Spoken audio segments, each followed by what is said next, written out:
Hello all, welcome to Litera Hurdles. Today we are going to discuss the lesson The Chronicle of Peacocks, and it is written by Intizar Hussain. So let's see more about the author.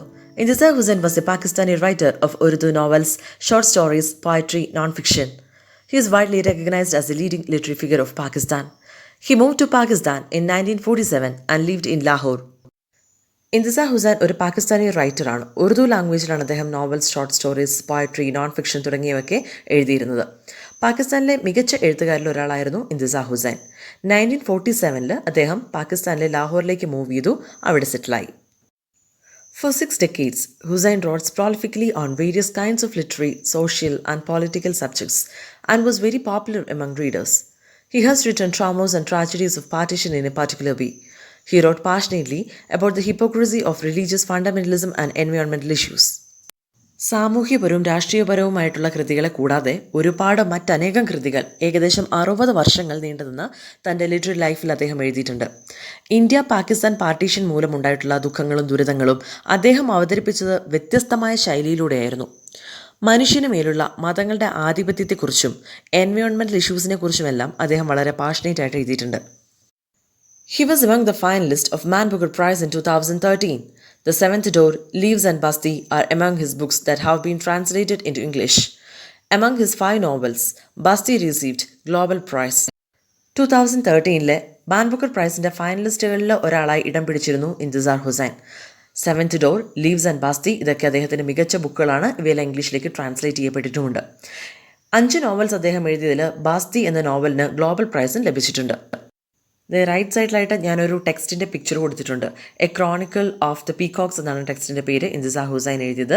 And this volume gathers together 15 of his stories, all drawing imaginatively upon the rich narrative traditions of Hindu, Jain and Buddhist mythologies. ഈ വോളിയത്തിൽ ഇന്തിസാർ Hussain 15ഓളം short സ്റ്റോറീസാണ് ഉൾപ്പെടുത്തിയിട്ടുള്ളത്. ഓരോ സ്റ്റോറീസും സാങ്കല്പികമായ അവതരണ രീതിയിലാണ് എഴുതിയിരിക്കുന്നത്. അവയെല്ലാം ഹിന്ദു, ജെയിൻ, ബുദ്ധ മതങ്ങളുടെ മിത്തോളജീസുമായിട്ട് ബന്ധപ്പെട്ട് കിടക്കുന്നവയാണ്. This story portrays the horrors of war as unfolded through the image of the peacocks. In the story, writer proves into mythical and historical roots of pluralistic complex culture of India. ഒരു peacock എന്ന ബേർഡിൻ്റെ image ഉപയോഗിച്ചുകൊണ്ട് യുദ്ധത്തെയും അതിൻ്റെ അനന്തരഫലങ്ങളെ പറ്റിയുമൊക്കെയാണ് ഈ സ്റ്റോറിയിൽ writer അവതരിപ്പിക്കുന്നത്. ഇന്ത്യയുടെ വൈവിധ്യമാർന്നതും സങ്കീർണമായതുമായ ചരിത്ര വേരുകൾ ചികഞ്ഞു പരിശോധിച്ചാണ് ഈ സ്റ്റോറി നമുക്ക് മുമ്പിൽ റൈറ്റർ എഴുതിയിരിക്കുന്നത് നമുക്ക് മനസ്സിലാവും. The author is well versed in Ramayana and Mahabharata. He says that he always feels there is a Hindu sitting inside him. The Chronicle of Peacocks is a brilliant story of partition, exile and lost memories. There is a liberal use of various images and myths. നമ്മുടെ writer ഇന്തിസാർ ഹുസൈന് രാമായണ, മഹാഭാരത തുടങ്ങിയ എപ്പിക്സിൽ നല്ല അറിവുള്ള ഒരാളായിരുന്നു. തൻ്റെ ഉള്ളിലൊരു ഹിന്ദു ഉള്ളതായിട്ട് അദ്ദേഹം എപ്പോഴും പറയുമായിരുന്നു. നമ്മുടെ lesson the Chronicles of Peacocks India Pakistan പാർട്ടീഷനെക്കുറിച്ചും നാടുകടത്തലിനെക്കുറിച്ചും അതുപോലെ തന്നെ ലോസ് മെമ്മറീസിനെയൊക്കെ കുറിച്ചുമുള്ള ഒരു കഥയാണ്. ഒരുപാട് ഇമേജസിലൂടെയാണ് റൈറ്റർ ഈ ആശയങ്ങളൊക്കെ നമുക്ക് മുമ്പിൽ പറഞ്ഞു വയ്ക്കുന്നത്. ഓൾറെഡി നമ്മൾ പറഞ്ഞു, ഈ സ്റ്റോറി ഡിസ്ക്രൈബ് ചെയ്യുന്നത് പാർട്ടീഷനെ പറ്റിയും എക്സൈലിനെ പറ്റിയും ലോസ് മെമ്മറീസിനെ പറ്റിയൊക്കെയാണ്. There is an allegorical touch in the story. The author believes that we are all criminals. Ashwatthama, the war criminal of Kurukshetra, still lives in each of us. That's why war breaks out between India and Pakistan, between America and Iraqis, between Iraqis and Kuwaitis. ഈ സ്റ്റോറിക്ക് ഒരു അലഗറിക്കൽ touch ഉണ്ട് എന്ന് പറഞ്ഞാൽ ഡയറക്റ്റായിട്ട് അവതരിപ്പിക്കുന്ന കാര്യങ്ങൾക്കൊക്കെ ഒരു hidden meaning ഉണ്ടായിരിക്കും. നമ്മുടെ ഓഥർ പറയുന്നത് നമ്മളെല്ലാവരും ക്രിമിനൽസ് ആണെന്നാണ്. കുരുക്ഷേത്ര യുദ്ധത്തിൽ ഒരു വാർ ക്രിമിനലാണ് അശ്വത്ഥാമ. ഈ അശ്വത്ഥാമയുടെ ഒരു അംശം നമ്മളിലെല്ലാവരിലും ഉണ്ട് എന്ന് അദ്ദേഹം പറയുന്നു. അതായത് എല്ലാ മനുഷ്യരിലും ഇതുണ്ട്. അതുകൊണ്ടാണ് ഇന്ത്യയും പാകിസ്ഥാനും തമ്മിൽ വാർ ഉണ്ടാകുന്നത്, അമേരിക്കയും ഇറാഖീസും തമ്മിൽ വാർ ഉണ്ടാകുന്നത്, ഇറാഖീസും കുവൈറ്റീസും ഒക്കെ തമ്മിൽ വാർ ഉണ്ടാകുന്നതിനെല്ലാം കാരണം ഇതാണ് എന്ന് അദ്ദേഹം പറയുവാണ്. So let's move to the lesson, The Chronicle of Peacocks. Let's see. Peacocks. The heroine of the story is a peacock, the bird of beauty, innocent and royal grace. The narrator remembers a peacock once flying down and sitting on the parapet of their terrace. He quickly ran up to the terrace, tiptoed along the wall and about to grab its tail, but the bird flew away. Already നമ്മൾ പറഞ്ഞു, peacock എന്ന ബേർഡിൻ്റെ image use ചെയ്തിട്ടാണ് നമ്മുടെ writer ഈ story എഴുതിയിരിക്കുന്നതെന്ന്.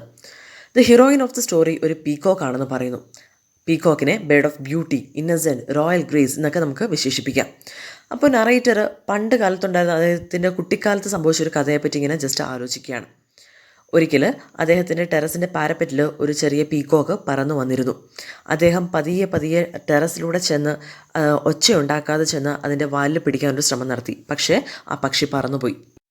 Seeing this, his Dadima reprimanded the narrator for his mischief. Then she narrated a story how the beautiful bird was exiled from paradise. Till recently, peacock is a link between the past and the present.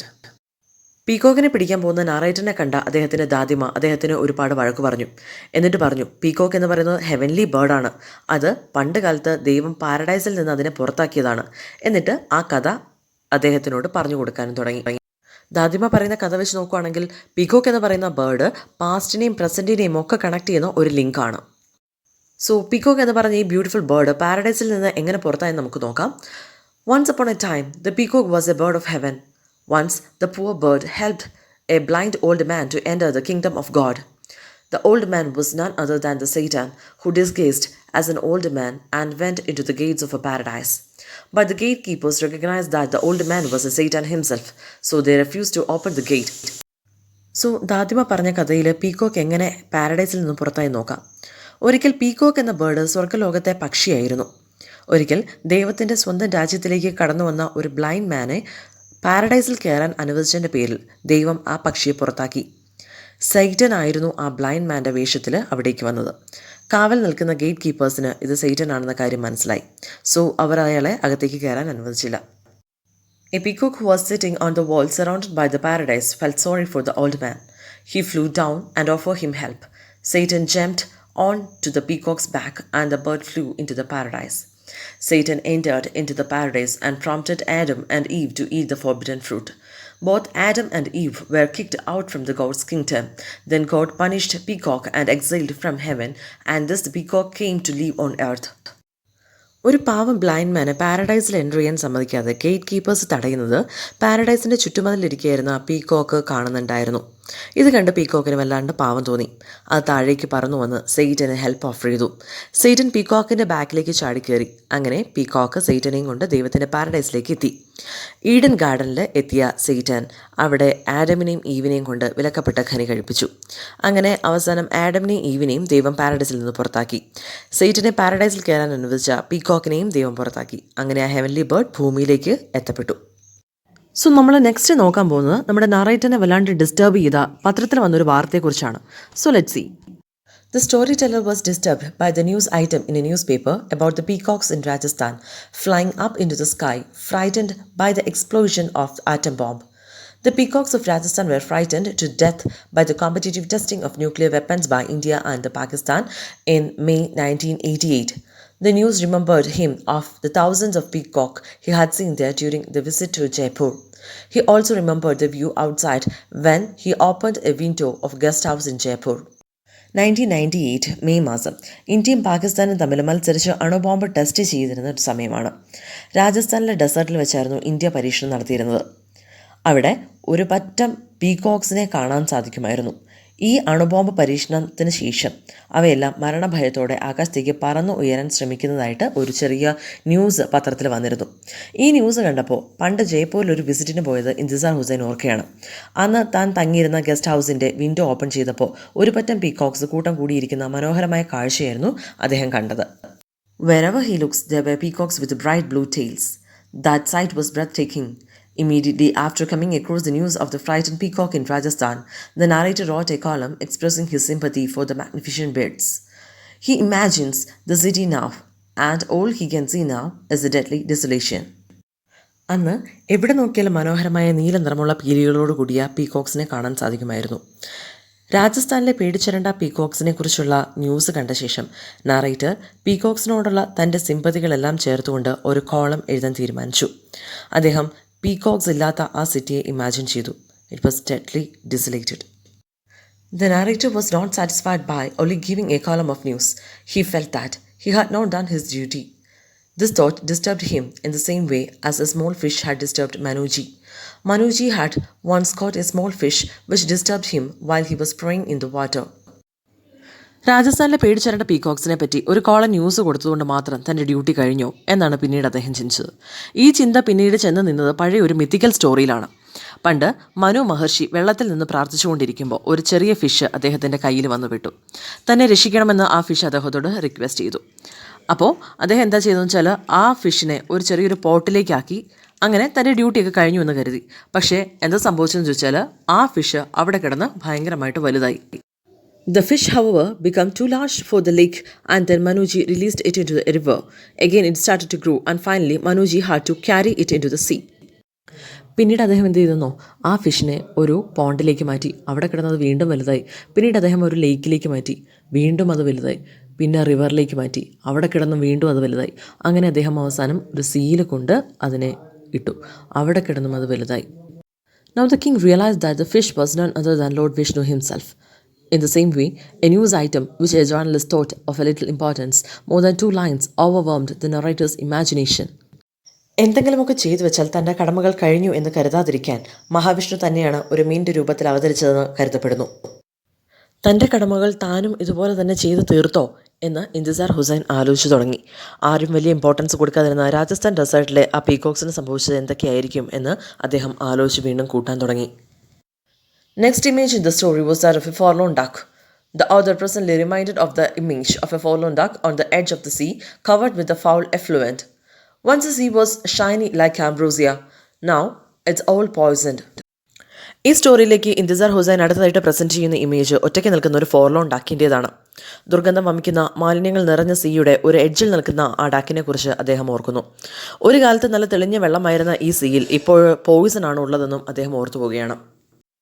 The wings of the duck are so heavy with the slime that she cannot no longer fly. Poison flows through every vein of her body. The desolate and weary bird is a symbol of the horrors of the war between the United States and Iraq. The duck is an allegory of our times, and also a symbol of the prophets who considered suffering a sacred duty.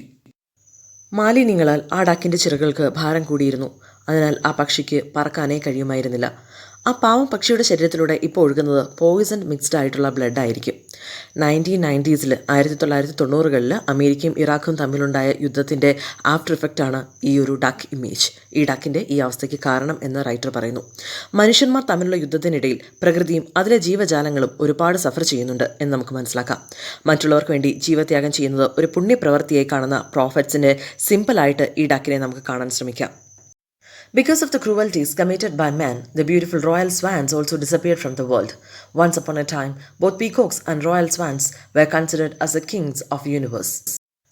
മനുഷ്യൻ ചെയ്തു കൂട്ടിയ ക്രൂരതയുടെയൊക്കെ മറ്റൊരു ഇരയായിരുന്നു സുന്ദരമായ രാജഹംസം. അതിന്ന് ഭൂമിയിൽ നിന്ന് disappear ചെയ്തിരിക്കുന്നു. ഒരു കാലത്ത് രാജഹംസവും പീക്കോക്കും യൂണിവേഴ്സിലെ തന്നെ ഏറ്റവും സുന്ദരമായ പക്ഷികളുടെ രാജാക്കന്മാരായി വാണിരുന്നു. ഇനി നമ്മുടെ ഓഥറിൻ്റെ ഇമാജിനേഷൻസ് കടന്നു ചെല്ലുന്നത് ശ്രാവസ്തിയിലേക്കാണ്. Let's see. Once the narrator was walking through Shravasti, where Lord Buddha had once lived. There, he saw a peacock sitting on a green hill, lost in thoughts. It seemed that he had been waiting for someone. The vihara, where Buddha used to stay with his monks and disciples during the monsoon, was now in ruins. Only a few scattered bricks marked the place. ഒരിക്കൽ നമ്മുടെ narrator ശ്രാവസ്തിയിലൂടെ നടക്കുകയായിരുന്നു. ശ്രീബുദ്ധൻ ജീവിച്ചിരുന്ന സ്ഥലമാണ് അത് എന്ന് കരുതപ്പെടുന്നു. അവിടെ അദ്ദേഹം ഒരു പച്ച കുന്നിൻ്റെ മുകളിൽ ഒരു പീക്കോക്കിനെ കണ്ടു. കക്ഷി ഭയങ്കര ആലോചനയിലായിരുന്നു. ആരെയോ വെയിറ്റ് ചെയ്തിരിക്കുന്ന പോലെ തോന്നി. മൺസൂൺ കാലത്ത് ശ്രീബുദ്ധനും അദ്ദേഹത്തിൻ്റെ ശിഷ്യന്മാരായ സന്യാസികളും ജീവിച്ചിരുന്നു എന്ന് കരുതപ്പെടുന്ന ഈ പ്ലേസ് ഇന്ന് നാശത്തിൻ്റെ വക്കിലാണ്. കുറച്ച് സ്കാറ്റേർഡ് ബ്രിക്സ് മാത്രമേ ഇപ്പോൾ അവിടെ അവശേഷിക്കുന്നുള്ളൂ. That peacock on the hill was perhaps the last of the survivors from the days of Buddha. He still carries the image of those days in his eyes. ആ കുന്നിൻ മുകളിൽ നമ്മുടെ narrator കണ്ട peacock ചിലപ്പോൾ കണ്ടമാനം നശിച്ചുപോയ ഈ നാശങ്ങളെയൊക്കെയും അതിജീവിച്ച ഒരു പക്ഷിയായിരിക്കാം. ആ പഴയ പ്രതാപകാലത്തിൻ്റെ ദൃശ്യങ്ങൾ ആ ബേർഡിൻ്റെ കണ്ണുകളിൽ പ്രതിഫലിക്കുന്നുണ്ട് എന്നാണ് നറേറ്റർ പറയുന്നത്. ഈവനിങ്ങോടുകൂടി നമ്മുടെ നറേറ്റർ ശ്രാവസ്തിയിൽ നിന്ന് ഡൽഹിയിലേക്ക് മടങ്ങി. When he returned to Delhi in the evening, he felt it was a sad and desolate place. Even Nizamuddin's tomb wore a weary look. He heard a lone peacock calling from somewhere behind the tomb. ഡൽഹിയിലെത്തിയ നറേറ്ററിന് ആ place വല്ലാതെ ഒരു sad atmosphere നൽകുന്നതായിട്ടും ഒരു ശൂന്യത അനുഭവപ്പെടുന്നതായിട്ടൊക്കെ തോന്നി. ഇവൻ Nizamuddin Storm പോലും, ആ നിസാമുദ്ദീൻ്റെ ശവകുടീരം പോലും ആകെ മൂകമായി കിടക്കുന്നത് പോലെ തോന്നി. ദിവസവും ആയിരക്കണക്കിന് വിസിറ്റേഴ്സ് വരുന്ന ഒരു പ്ലേസാണ് ഡൽഹിയിലെ നിസാമുദ്ദീൻ സ്റ്റോം. വീണ്ടും എവിടെ നിന്നോ ഒരു പീകോക്കിൻ്റെ കരച്ചിൽ നമ്മുടെ നറേറ്ററിൻ്റെ കാതുകൾ കേൾക്കുന്ന പോലെ അദ്ദേഹത്തിന് തോന്നി. ആ ശവകുടീരത്തിൻ്റെ പിന്നിൽ നിന്നോ മറ്റോ എവിടെ നിന്നോ പിന്നെയും നമ്മുടെ നറേറ്ററിൻ്റെ ഇമാജിനേഷൻ വല്ലാണ്ട് കാടുകയറി. As his imagination move down ages gone by, he found himself at Indraprastha, the city of Pandavas. A green garden echoed with the music of different birds, including peacock. He has travelled far and long in his imagination and seen peacocks from different ages and lands. The narrator visited Rajasthan again, and there were peacocks in great number. ഇപ്പോൾ നമ്മുടെ narrator ഇന്ദ്രപ്രസ്ഥത്തിലെത്തി നിൽക്കുന്നതായിട്ടാണ് അദ്ദേഹത്തിന് തോന്നിയത്. മഹാഭാരതത്തിലെ പാണ്ഡവന്മാരുടെ capital place ആണ് ഇന്ദ്രപ്രസ്ഥ. അവിടുത്തെ പൂന്തോട്ടങ്ങളിൽ നിന്നും മനോഹരമായ പക്ഷികളുടെ ശബ്ദങ്ങൾ കേൾക്കാമായിരുന്നു. പീകോക്സിൻ്റെ ശബ്ദവും ആ കൂട്ടത്തിലുണ്ട് എന്ന് നറേറ്റർ തിരിച്ചറിയുന്നു. അദ്ദേഹം കാലങ്ങൾ പിന്നിലേക്ക് സങ്കല്പിച്ചു. പല നാടുകളിലെയും പല കാലങ്ങളിലെയും പീകോക്ക് എന്ന ചാമിങ് ബേർഡിനെ കാണാൻ സാധിച്ചു. വീണ്ടും ഒന്നുകൂടി തൻ്റെ ഇമാജിനേഷനിൽ അദ്ദേഹം രാജസ്ഥാനിലേക്ക് എത്തുന്നു. അവിടെ ഒരുപാട് പീകോക്സിനെ അദ്ദേഹം ഇമാജിൻ ചെയ്യുന്നു. At that moment, he was shocked to see someone walking beside him. It was Ashwatthama, the great criminal of Kurukshetra. Before the death of Dronacharya, his father revealed to him the secret of Brahmastra. Earlier, he had revealed it to his favorite disciple Arjuna also. Both were strictly warned against using it, but Ashwatthama used the Brahmastra at Kurukshetra, and Arjuna was also forced to use it. ഒരു പറ്റം പീകോക്സിനെ കണ്ട സന്തോഷത്തിൽ മടങ്ങാൻ തുടങ്ങിയ നമ്മുടെ നറേറ്ററിൻ്റെ ഒപ്പം ആരോ നടക്കുന്നതായി അദ്ദേഹത്തിന് തോന്നി. അത് മറ്റാരുമായിരുന്നില്ല, മഹാഭാരത യുദ്ധത്തിലെ തന്നെ ക്രിമിനലായ അശ്വത്ഥാമാവായിരുന്നു. ദ്രോണാചാര്യരുടെ മകനായ അശ്വത്ഥാമാവിന് പിതാവ് തൻ്റെ മരണത്തിന് മുമ്പ് എങ്ങനെയാണ് ബ്രഹ്മാസ്ത്രം പ്രയോഗിക്കുന്നത് എന്ന് അയാൾക്ക് പറഞ്ഞു കൊടുത്തിരുന്നു. ഇതിനു മുമ്പ് ദ്രോണർ ഈ രഹസ്യം തൻ്റെ പ്രിയ ശിഷ്യനായ അർജുനോടും പറഞ്ഞു കൊടുത്തിരുന്നു. എന്നാൽ ഏത് പ്രതിസന്ധി ഉണ്ടായാലും ബ്രഹ്മാസ്ത്രം പ്രയോഗിക്കരുത് എന്ന് രണ്ടുപേർക്കും ദ്രോണർ വാണിംഗും കൊടുത്തിരുന്നു. എന്നാൽ മഹാഭാരത യുദ്ധ സമയത്ത് അശ്വത്ഥാമ ബ്രഹ്മാസ്ത്രം പ്രയോഗിച്ചു. അങ്ങനെ അർജുനനും പ്രയോഗിക്കേണ്ടി വന്നു. വ്യാസഋഷി asked both to recall the weapons. Arjuna obeyed him, but Ashwatthama had no power to recall it. He changed its direction, and the horrible arrow fell on the Pandava woman, destroying the fetus in her womb. So Sri Krishna cursed Ashwatthama that he would wander alone in the forest for 3,000 years. His wounds would fill with the pus and blood, and they stink so much that people would run away from him in disgust. വളരെ ഡെഡ്ലിയായ ബ്രഹ്മാസ്ത്രം പ്രയോഗിച്ചറിഞ്ഞ് വ്യാസമഹർഷി അതിനെ recall ചെയ്യണമെന്ന് രണ്ടുപേരോട് ആവശ്യപ്പെട്ടു. അർജുനൻ അതനുസരിച്ച് അദ്ദേഹം പ്രയോഗിച്ച് ബ്രഹ്മാസ്ത്രം പിൻവലിച്ചു. എന്നാൽ ഇതെങ്ങനെ പിൻവലിക്കണമെന്ന് അശ്വത്ഥാമാവിന് അറിയില്ലായിരുന്നു. അറ്റ് ലാസ്റ്റ് ആ അസ്ത്രത്തിൻ്റെ ഡയറക്ഷൻ ചേഞ്ച് ചെയ്യാൻ അദ്ദേഹം ശ്രമിച്ചു. അത് പാണ്ഡവ സ്ത്രീയുടെ ഗർഭത്തിൽ ചെന്ന് പതിക്കുകയും അവരുടെ ഗർഭസ്ഥ ശിശു മരണപ്പെടുകയും ചെയ്തു. ഇതറിഞ്ഞ ശ്രീകൃഷ്ണൻ അശ്വത്ഥാമാവിനെ ശപിച്ചു. 3000 വർഷങ്ങളോളം ഈ മുറിവുകളൊന്നും തന്നെ ഉണങ്ങാതെ കാടുകളിൽ അലഞ്ഞു തിരിഞ്ഞ് നടക്കട്ടെ എന്നായിരുന്നു ആ ശാപം. നിന്റെ വ്രണങ്ങളിൽ നിന്ന് വരുന്ന പഴുപ്പും നാറ്റവും കാരണം ആൾക്കാരെ നിന്നെ വെറുപ്പോടെ ആട്ടി അകറ്റട്ടെ എന്നും അദ്ദേഹം ശപിച്ചു. This Ashwatthama was following the order like a shadow now. The narrator wanted to evade him and get back to his country. Getting rid of Ashwatthama, he reached his country at long last. But as he approached his house, he realized that the evil spirit was still beside him. ഈ ശാപം ഏറ്റുവാങ്ങിയ അശ്വത്ഥാമാവാണ് ഇപ്പോൾ നമ്മുടെ നറേറ്ററിനൊപ്പം നടക്കുന്നത്, ഒരു നിഴൽ പോലെ. ഈ നാശത്തിനെ എങ്ങനെ ഒന്ന് ഒഴിവാക്കി തൻ്റെ നാട്ടിലേക്ക് തിരിച്ചു പോകുമെന്നായിരുന്നു നറേറ്ററിൻ്റെ ചിന്ത. പക്ഷേ അറ്റ് ലാസ്റ്റ് എങ്ങനെയൊക്കെയോ ആ വിൽ സ്പിരിറ്റിനെ ഒഴിവാക്കി നറേറ്റർ അദ്ദേഹത്തിൻ്റെ നാട്ടിലെത്തി. വീട്ടിലെത്തി നറേറ്റർ വീണ്ടും ആ സത്യം തിരിച്ചറിഞ്ഞു. ആ ഇവിൽ സ്പിരിറ്റ് തന്നെ വിട്ടു പോയിട്ടില്ല, ഇപ്പോഴും തനിക്കരികിൽ തന്നെ ഉണ്ട് എന്ന്. The narrator thought of the peacocks from different times. He had a vision of one divine peacock which spread its tail all over the universe and danced. പല കാലഘട്ടങ്ങളിലെയും പീകോക്സിനെ പറ്റി ആലോചിച്ച നറേറ്ററിന് ഒരു വിഷനുണ്ടായി. ഒരു ഡിവൈൻലി പീകോക്ക് തൻ്റെ പീലി മൊത്തവും സ്പ്രെഡ് ചെയ്ത് യൂണിവേഴ്സിൻ്റെ മുകളിൽ നിന്ന് നൃത്തം ചെയ്യുന്ന ഒരു വിഷൻ. അങ്ങനെ നമ്മുടെ സ്റ്റോറി ഇവിടെ അവസാനിച്ചിരിക്കുകയാണ്. സോ ഈ സ്റ്റോറിയിലെ മെയിൻ തീമുകൾ ഇതൊക്കെയാണ്: the sense of exile, loss of identity, rootlessness and dislocation experienced by the victims of partition India. These are the major themes of the story the Chronicle of Peacocks. ഒന്നുകൂടെ ഞാൻ ഓർമ്മിപ്പിക്കട്ടെ, ഇതൊരു അലഗറിക്കൽ ടച്ചുള്ളൊരു സ്റ്റോറിയാണ്. ഇതിലെ peacock, duck, Royals, വനിവയൊക്കെയും ഇപ്പോൾ നമ്മൾ പറഞ്ഞ തീംസിനെ represent ചെയ്യുന്നവയാണ്. അപ്പോൾ ഈ ക്ലാസ് ഇവിടെ പൂർണ്ണമാവുകയാണ്. നമുക്കിനി അടുത്ത വീഡിയോയിൽ കാണാം. Learning to be a mother ആണ് അടുത്ത വീഡിയോ ചെയ്യാൻ പോകുന്നത്. Thank you so much for listening. എന്ത് തന്നെയാണ് നിങ്ങളുടെ ഫീഡ്ബാക്ക് എങ്കിലും കമൻറ്റ് ബോക്സിൽ രേഖപ്പെടുത്താൻ മറക്കരുത്. കമൻറ്റ് ചെയ്യുക, എന്ത് ഡൗട്ട് ഉണ്ടെങ്കിലും കമൻറ്റ് ചെയ്യുക. ഈ വീഡിയോ ഇഷ്ടപ്പെട്ടാൽ നിങ്ങളുടെ ഫ്രണ്ട്സിനും സജസ്റ്റ് ചെയ്യുമെന്ന് പ്രതീക്ഷിക്കുന്നു. Thank you so much.